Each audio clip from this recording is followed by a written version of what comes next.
నమస్కారం. సఖీ కార్యక్రమానికి స్వాగతం.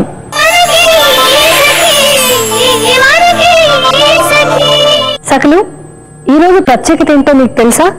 ప్రపంచవ్యాప్తంగా ప్రతి ఏటా ఆగస్టు 26ను అంతర్జాతీయ మహిళా సమానత్వ దినోత్సవంగా జరుపుకుంటారు.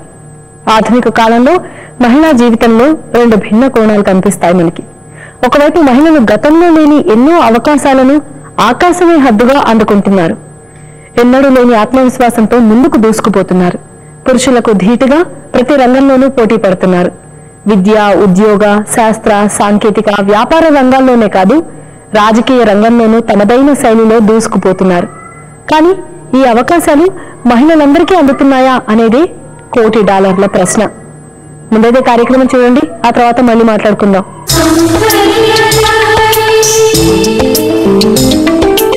నమస్కారం. సౌందర్య లహరి కార్యక్రమానికి స్వాగతం.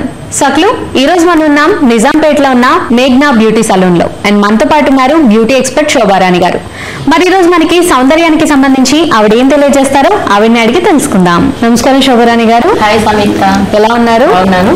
మరి మా సకలకి ఈ రోజు సౌందర్యానికి సంబంధించి ఏం తెలియజేయబోతున్నారు? ఒక మంచి నెయిల్ ఆర్ట్స్ చూపిద్దాం అనుకుంటున్నాను. నెయిల్ ఆర్ట్స్ అనగానే ఇప్పట్లో ఆడపిల్లలు, ఇప్పటి కాలం ఆడపిల్లలు అందరూ పరిగెడతారు, అమ్మ నాకు కావాలంటే నాకు కావాలని. నెయిల్ ఆర్ట్స్ బాగా ఇప్పుడు ట్రెండీగా అయిపోయిందండి, బాగా నడుస్తుంది. సో మరి అందులో కూడా చాలా డిఫరెంట్ వెరైటీస్ అన్ని వచ్చాయి కదా. సో మరి ఇందులో మీరు ఈ రోజు ఏమైనా స్పెషల్ గా ఏమైనా చూపిస్తున్నారా? సో నెయిల్ ఆర్ట్స్ అంటే జనరల్ గా ఇప్పుడు ఏం చేస్తున్నారు, అందరూ స్టాంపింగ్ వేసేసుకుంటున్నారు అనమాట. స్టాంపింగ్ అంటే ఏంటి, అక్కడ ఒక ప్లేట్ ఉంటుంది కదా, అందులో ఉన్న స్టాంప్స్ అంటే 5 అవ్వచ్చు 6 అవ్వచ్చు, ఆ స్టాంప్స్ మనకు వస్తాయి. అలా కాకుండా ఆర్ట్ వేసుకుంటే మనకు కావాల్సిన ప్లేస్ లో వేసుకోవచ్చు, కావాల్సిన డిజైన్ ఎక్స్చేంజ్ చేసుకోవచ్చు.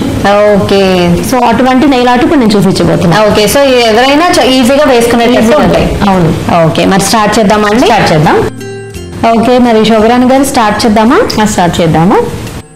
నెయిల్స్ కూడా చాలా బాగున్నాయి కదండి, చక్కగా మంచి వెల్ షేప్డ్ ఉన్నాయి, ఇంకా చక్కగా లాంగ్ గా కూడా ఉన్నాయి. సో ఇలాంటి నెయిల్స్ మీద నెయిల్ ఆర్ట్ పెడితే చాలా బాగా కనిపిస్తుంది కదా. ఎంతైతే ఆర్ట్ వేయాలనుకుంటే అంత ఆర్ట్ వేయడానికి తగ్గట్టు స్పేస్ ఉంటుంది ఇక్కడ. సో షార్ట్ నెయిల్స్ అయితే అంత స్పేస్ ఉండదు కదా, నావి చాలా షార్ట్. ఓకే, సో మరి ఫస్ట్ థంబ్ నుంచి స్టార్ట్ చేస్తున్నారా, లేదా చూపుడు వేలు నుంచి స్టార్ట్ చేస్తాం? చూపుడు వేలు నుంచి. ఓకే, స్టార్ట్ చేద్దాం. ఓకే, ఫస్ట్ మరి ఫింగర్ కి ఎలాంటి డిజైన్ వేద్దాం అనుకుంటున్నాను? డార్క్ కలర్ తీసుకుంటున్నాను అనమాట. డార్క్ కలర్ తీసుకుని ఒక ఫ్లోరల్ వేస్తున్నాను. ఫ్లోరల్ డిజైన్ తో స్టార్ట్ చేస్తారు, అది కూడా డార్క్ కలర్స్ చూసి. డార్క్ కలర్స్ తీసుకుని ఫ్లోరల్ డిజైన్ వేస్తున్నాను. అది కూడా ఆపోజిట్ కాంట్రాస్ట్, ఒక డార్క్ అంటే ఇంకోటి లైట్ కలర్, ఇలా contrast colour. Contrast. Okay,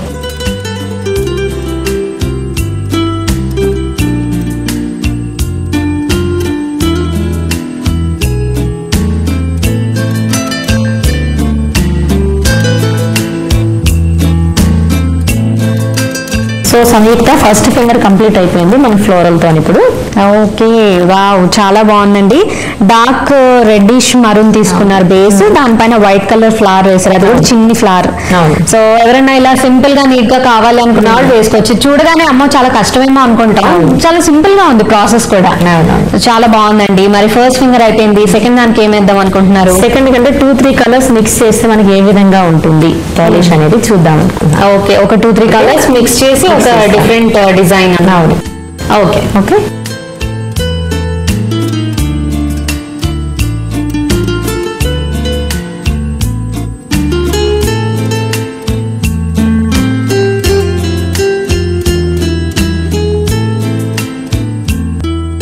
okay సంయుక్త, ఇప్పుడు సెకండ్ ఫింగర్ కూడా కంప్లీట్ అయింది, చూసావా?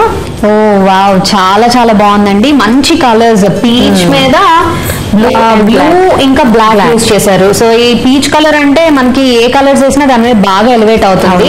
సో చాలా బ్యూటిఫుల్ గా ఉందండి. ఇది కూడా డిఫరెంట్ ప్యాటర్న్ ఉంది కదా, ప్యాటర్న్ అంటే ఒక డిజైన్ లాగా లేదు, ఒక 3 కలర్స్ మిక్స్డ్ కలర్స్ ఎట్లా ఉంటాయి అలా ఒక ప్యాటర్న్ లాగా ఉంది. చాలా అది ఎలా వచ్చిందంటే మనకి డ్రై అవ్వకుండా అన్నమాట. మనకి వేసిన వెంటనే ఈ స్ట్రీమ్ మొత్తం ఏవైతే 2 కలర్స్ అవ్వచ్చు, 3 అవ్వచ్చు, ఒక లైన్స్ అన్ని టూత్ పిక్ సహాయంతో మనం పైకి తీసుకురావాలి. అదే ఇందాక చూసాను మీరు కొంచెం డ్రై అయిన తర్వాత బేస్ ఫ్లవర్ వేసారు. అదే ఇప్పుడు ఈ సెకండ్ ఫింగర్ వచ్చేటప్పటికి వెంటనే అన్ని వేసేసారు, అంటే తడి మీద ఉన్నప్పుడే మనం మనం చేసేయాలి. ఓకే, ఆ ప్యాటర్న్ చేసేసుకోవాలి. ఓకే, మరి సెకండ్ ఫింగర్ అయిపోయింది కదండి, మరి థర్డ్ ఫింగర్ కి ఏ డిజైన్ అనుకుంటున్నారు? థర్డ్ ఫింగర్ కి అయితే మనకి స్ట్రాబెర్రీ వేస్తే బాగుంటుంది అనుకుంటున్నాను. స్ట్రాబెర్రీ.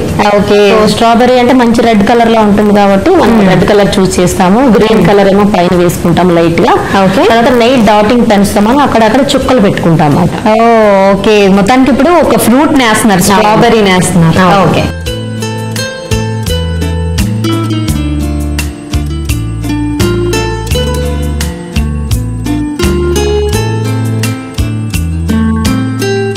ఓకే, వావ్, స్ట్రాబెరీ అన్నారు, నిజంగా స్ట్రాబెరీని చూస్తున్నట్టే ఉంది. Red, dark wine red base తీసుకొని గ్రీన్ తో పైన ఏదైతే మనకు వస్తుందో ముచ్చుకొస్తుందో అది వేసి తర్వాత డాట్స్ ఇచ్చారు. సేమ్ స్ట్రాబెరీ లుక్ వచ్చిందండి, చాలా క్యూట్ గా ఉంది. చిన్నపిల్లలు బాగా ఇష్టపడతారు కదా ఈ డిజైన్స్, చిన్నపిల్లలకి వేస్తే కూడా చాలా క్యూట్ గా ఉంటుంది. సో జనరల్ గా చిన్నపిల్లలకి మనం డాల్స్ లాగా లేదా టెడ్డీ బేర్స్ లేదంటే ఇలాంటి ఫ్రూట్స్ అవి ఎక్కువ వేస్తూ ఉంటాము. సో చాలా క్యూట్ గా ఉందండి. మరి ఇప్పుడు ఫోర్త్ ఫింగర్ కి ఏ డిజైన్ అనుకుంటున్నారు, ఏం వేద్దాం అనుకుంటున్నారు? ఫోర్త్ ఫింగర్ కి ఏం చేద్దాం అనుకుంటున్నాను, 2 కలర్స్ వేస్తూ వేద్దాం అనుకుంటున్నాను. విత్ డాటింగ్ పెన్స్ తో ఒక స్ట్రైక్స్ లాగా ఒక గీతల్ లాగా వేద్దాం అనుకుంటున్నాను. ఓకే, ఇది కూడా ఒక మంచి డిఫరెంట్ డిజైన్, 2 కలర్స్ లో మళ్ళీ ఒక సమ్ ప్యాటర్న్ వస్తుంది. ఓకే,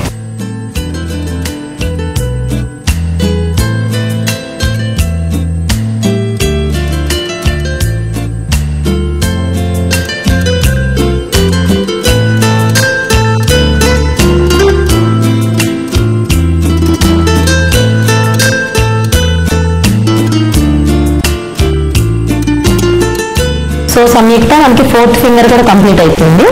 ఓకే, ఫోర్త్ కూడా చాలా బాగుందండి, చాలా క్యూట్ గా ఉంది. Peach colour with black 2 colours తీసుకొని దానిపైన వైట్ తో ఈ ప్యాటర్న్ ఇచ్చారు కదా. సో ఇది కూడా మనం డ్రై అవ్వక ముందే ఈ ప్యాటర్న్ తీసేసుకోవాలా అండి? లేదు, డ్రై అయినా ప్రాబ్లం లేదు. ఓకే, సో చాలా బాగుందండి, మంచి కలర్ కాంబినేషన్ కూడా. సో మరి ఇప్పుడు 4 ఫింగర్స్ అయితే అయిపోయాయి, లాస్ట్ 5th ఫింగర్. సో ఇది ఎలా మీరు ప్లాన్ చేస్తున్నారు? ఇప్పుడు ఇది ఎలా ప్లాన్ చేస్తున్నామంటే, ఇప్పుడు ఎటువంటి నెయిల్ పాలిష్ లేక ఏదో ఒక రంగు ఉన్నట్లయితే ఇంట్లో ఏదో ఒక కలర్ ఉంటుంది కదా జనరల్ అందరి ఇంట్లో, అటువంటి కలర్స్ తీసుకుని మనకి టేబుల్ సాల్ట్ అనేది అందరి ఇంట్లో ఉంటుంది. టేబుల్ సాల్ట్ ఏదైతే కలర్ వేస్తామో అది ఆడకుండానే టేబుల్ సాల్ట్ ని మా నెయిల్ మీద వేస్తే మాత్రం ఏ కలర్ అయితే బ్యాక్గ్రౌండ్ పాలిష్ వేసామో పైన అపీరెన్స్ టేబుల్ సాల్ట్ రంగు మారిపోతుంది. వావ్, సో అదేంటంటే ఆరిన తర్వాత వేయకూడదు, ఆరిన తర్వాత వేస్తే టేబుల్ సాల్ట్ అనే ఉంటుంది. తడిగా ఉన్నప్పుడు ఎప్పుడైతే పాలిష్ వేస్తామో వెంటనే టేబుల్ సాల్ట్ వేయాలి. ఇంకా అతుక్కోవడం కూడా తడిగా ఉన్నప్పుడు అతుక్కోతుంది. సాల్ట్ కలర్ మారిపోతుంది, బ్యాక్గ్రౌండ్ ఏ కలర్ అయితే మనం చూస్ చేస్తామో సాల్ట్ కలర్ అదే కలర్ లోకి వచ్చేస్తుంది. అందుకే అనుకున్నాను సాల్ట్ ఎందుకు పెట్టారబ్బా అనుకుంటున్నాను. సో ఏదో చేస్తారేమో అనుకుంటున్నాను. సో ఇలా వాడుతున్నారు అనమాట. సో నార్మల్ గా అయితే మనకి బయట చెంకి గ్లిటర్స్ ఉంటే అవి స్ప్రే చేసేస్తా ఉంటాం పైన. సో ఇప్పుడు మీరు కొంచెం డిఫరెంట్ గా సాల్ట్ వేస్తున్నారు, చూద్దాం ఎలా ఉంటుందో.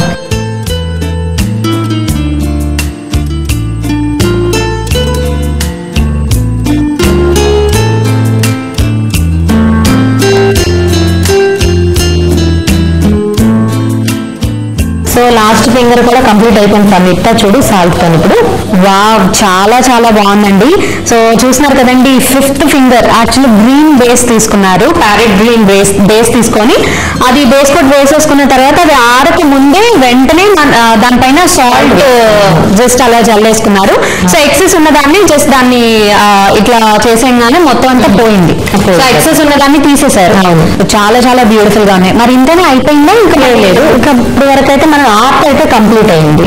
ఫైనల్ ఏం చేస్తామంటే టాప్ కోట్ ఉంటుంది అన్నమాట. ఈ టాప్ కోట్ అంటే ప్రొటెక్షన్ అన్నమాట. ఇది ఓకే, ప్రొటెక్షన్, మనం వేసిన ఆర్ట్ కి ప్రొటెక్షన్ అండ్ షైనీ కూడా. ఓకే, సో షైనింగ్ ఇస్తుంది అండ్ ద సేమ్ టైం అది ప్రొటెక్షన్ అంటే డిజైన్ తొందరగా వెళ్ళిపోకుండా. ఇప్పుడు సాల్ట్ వేసాము, సాల్ట్ వల్ల ఊడిపోకుండా అది ప్రొటెక్ట్ చేస్తుంది. లేదంటే మనం స్టిక్కర్స్ పెట్టుకోవచ్చు, లేదా కుందన్స్ పెట్టుకోవచ్చు. ఇవన్నీ ఊడిపోకుండా ఉండడం కోసం టాప్ కోట్ ఎప్పుడైతే వేస్తామో అది ట్రాన్స్పరెంట్ గా ఉంటుంది. అది ఎప్పుడైతే వేస్తామో అది ప్రొటెక్షన్ ఉంటుంది, at the same time shining కూడా ఉంటుంది. ఓకే, సో మరి పూర్తిగా డ్రై అయిపోయిన తర్వాతనే టాప్ కోట్ వేయాలి కదండి. ఇప్పుడు వేసేస్తారా? పూర్తిగా డ్రై అయిపోయింది కాబట్టి వేసేద్దాం. ఇప్పుడు వేసేస్తారు.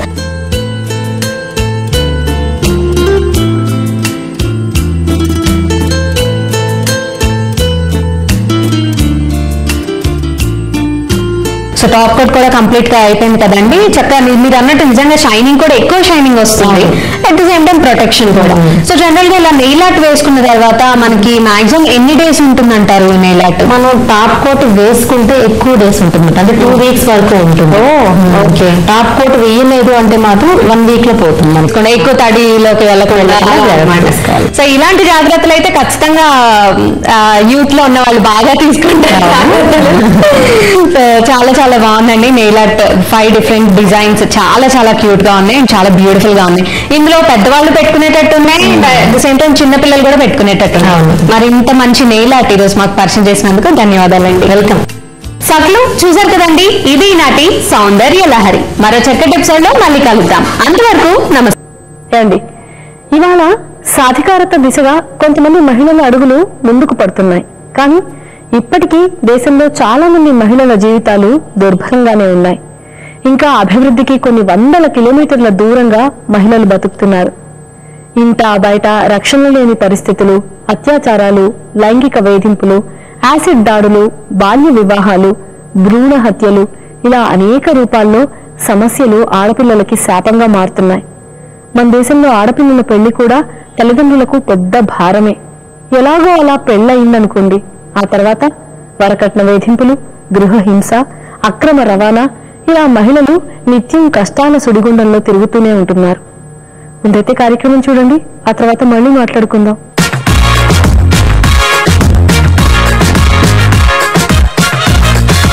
నమస్కారం. సఖి వంటల సందడి కార్యక్రమానికి స్వాగతం. ప్రతిరోజు విభిన్న రుచులను పరిచయం చేసే వంటల సందడి కార్యక్రమంలో ఈ రోజు మనకు సరికొత్త రుచిని పరిచయం చేయడానికి మనతో పాటు ఉన్నారు సంధ్యారాణి గారు. మరి సంధ్యారాణి గారు ఎక్కడి నుంచి వచ్చారో, ఏ వంటకాన్ని పరిచయం చేయబోతున్నారో ఆవిడ్ని అడిగి తెలుసుకుందాం. నమస్కారం సంధ్యారాణి గారు. నమస్కారం అండి. ఎక్కడి నుంచి వచ్చారు? కేజీ కాలనీ నుంచి వచ్చామండి. ఏం చేస్తూ ఉంటారు? నేను హౌస్ వైఫ్ అండి. ఓకే, మరి ఈ రోజు మా సకుల కోసం ఏ వంటకాన్ని పరిచయం చేయబోతున్నారు? బాదం బసూతి అని స్వీట్ ఐటమ్ అండి. ఓకే, మరి దానికి కావాల్సిన పదార్థాలు ఏంటో చెప్తారా? చెప్తానండి. పాలు, బాదం పేస్ట్, కాజు, షుగర్, చెర్రీస్, ఇలాచీ powder, dry fruits. Okay Sandhyarani గారు, కావాల్సిన పదార్థాలు చూసాం కదా, నెక్స్ట్ ఏం చేయాలి? పాలు మరిగించాలండి. ఓకే, ముందుగా పాలు మరిగించాలి. ఇది సరిపోతుందా? సరిపోతుంది.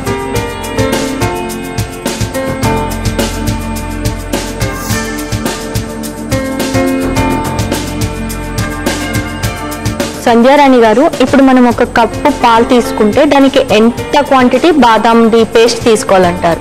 1 కప్పు చాయ్ అయిపోతుంది. 1 కప్పు పాలకి 1 కప్పు బాదం తీసుకోవాలి.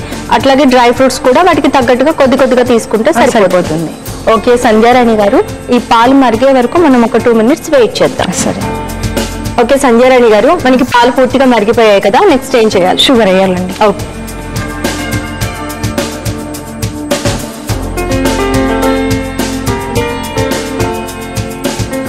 ఇంకొంచెం దగ్గర పడాలండి ఇది. ఓకే, షుగర్ కూడా అందులో బాగా కరిగిపోవాలి. ఓకే సంధ్యారాణి గారు, మన షుగర్ మొత్తం మెల్ట్ అయిపోయి పాలతో పాటు కరిగిపోయి మరుగుతుంది. ఇప్పుడు నెక్స్ట్ ఏం చేయాలి? బాదం పేస్ట్ వేస్తానండి. షుగర్ కూడా మనకి మొత్తం కరిగిపోయిన తర్వాత బాదం పేస్ట్ వేయాలండి. సో అంటే ఈ బాదం పేస్ట్ అని చెప్పారు కదా, ఇది నానబెట్టిన తర్వాత మనం మిక్సీలో వేసి పేస్ట్ చేసుకోవాలా? ఓకే, రాత్రి నానబెట్టి ఇంకా పొద్దున్నే దానికి మొత్తం అవి దానిపైన ఉంటుంది కదండి పొట్టు, అది తీసేసి మొత్తం మిక్సీ పెట్టాలండి. ఓకే, ఇది కొంచెం మిల్ట్ అయిపోవాలి కదా ఇందులో. ఓకే, సో నానబెట్టి మిక్స్ చేసిన బాదం పాలల్లో వేసాం, అది మొత్తం మెల్ట్ అవ్వాలి. సంధ్యారాణి గారు, బాదం పేస్ట్ మొత్తం మనకి పాలల్లో మెల్ట్ అయిపోయింది, నెక్స్ట్ ఏం చేయాలి? కోవా వేయాలి మేడం. ఓకే,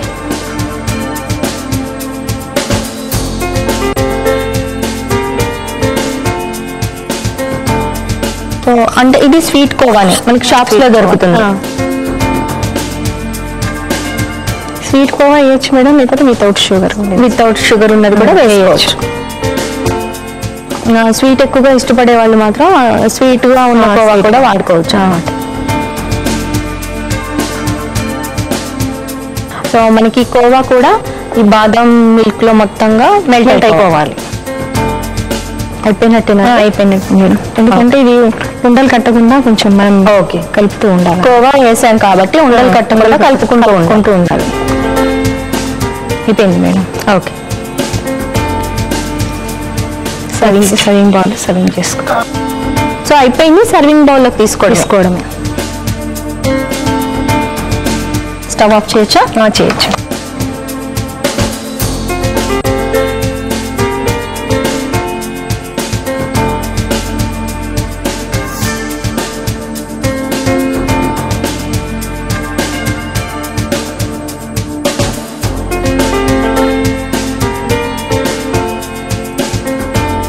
డ్రై ఫ్రూట్స్ వేయాలండి. ఓకే. నెక్స్ట్ మేము చెర్రీస్ వేస్తాం.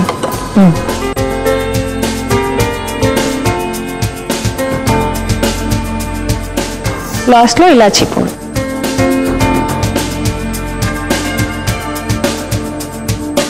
సునీత బాదం బసూది రెడీ అయింది, టేస్ట్ చేసి చూడండి. ఓకే, తప్పకుండా సంధ్యారాణి గారు. ఓకే అండి, బాదాం బాసుంది టేస్ట్ చేసే ముందు దీనికి కావాల్సిన పదార్థాలు, తయారు చేసే విధానం మరొకసారి చూద్దాం. బాదాం బాసుందికి కావలసిన పదార్థాలు: పాలు, బాదాం పేస్ట్, షుగర్, కోవా, డ్రై ఫ్రూట్స్, ఇలాచీ పౌడర్, చెర్రీస్. బాదాం బాసుంది తయారు చేసుకునే విధానం: ముందుగా స్టవ్ వెలిగించి బాండీ పెట్టి పాలు మరిగించి పాలల్లో షుగర్, బాదాం పేస్ట్ వేసి కలిపి కొద్దిగా దగ్గరకు వచ్చేంత వరకు ఉంచాలి. తర్వాత కోవా వేసి ఇది కూడా దగ్గరకు వచ్చేంత వరకు ఉంచి స్టవ్ ఆఫ్ చేసుకొని తర్వాత డ్రై ఫ్రూట్స్, చెర్రీస్, ఇలాచీ పౌడర్ తో గార్నిష్ చేసుకుంటే అంతే, వేడి వేడి బాదాం బాసుంది రెడీ. ఓకే అండి, బాదాం బాసుందికి కావాల్సిన పదార్థాలు, తయారు చేసే విధానం చూసాం కదా. ఇప్పుడు టేస్ట్ చేసి చెప్తాను ఎలా ఉందో.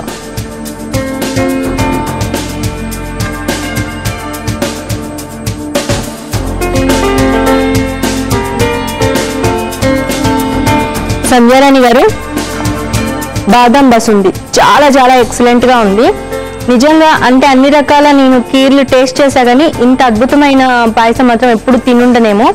ఇంత బాసుంది అంటే నాకు అసలు అందులో కొద్దిగా సాల్ట్ యాడ్ అవుతుంది కాబట్టి ఎక్కువగా నచ్చదు, కానీ చాలా చాలా టేస్టీగా ఉంది. అందులో మీరు చెర్రీస్, డ్రై ఫ్రూట్స్ వేశారు కాబట్టి ఈ టేస్ట్ ఇంకా ఎక్స్ట్రాగా చాలా బాగుంది. సో ఇంత మంచి స్వీట్ ఐటమ్ ని మా సకుల కోసం పరిచయం చేసి చూపించినందుకు మీకు శ్రీ డిజైనర్స్ ఈసీఎల్ ఏస్టావ్ నగర్ వారి తరపు నుంచి గిఫ్ట్ వచ్చర్. కంగ్రాట్స్. థ్యాంక్స్. సకులు చూశారు కదా, సంధ్యారాణి గారు తయారు చేసి చూపించిన బాదాం బాసుంది చాలా చాలా టేస్టీగా ఉంది. మీరు తప్పకుండా ట్రై చేయండి.